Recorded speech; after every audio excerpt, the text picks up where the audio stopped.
একটা দায়িত্ব নিয়েছেন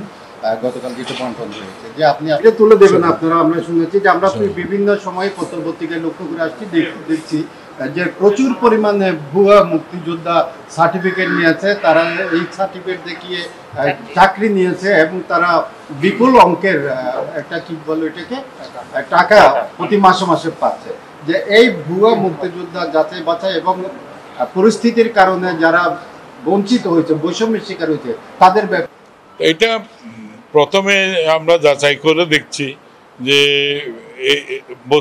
বাস্তবিকতে ঘটনাটা কি হয়েছে এবং মন্ত্রণালয়েরও যারা কাজ করেন এই ক্ষেত্রে তাদেরও এই বিষয়ে নেতিবাচক একটা ইয়ে আছে যে এটা ইম্পোজ করা আছে এটার উপরে যে মুক্তিযোদ্ধা নানান আঙ্গিকে হয়েছে নানানভাবে হয়েছে সেই সমস্তগুলোকে আমরা যাচাই বাছাই করে যাদেরকে সত্যিকার পাবো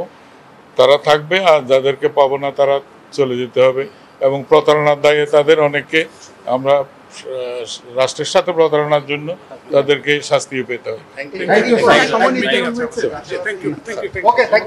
এটা চলছে প্রক্রিয়া, এটা একদিনে বললে তো হবে না।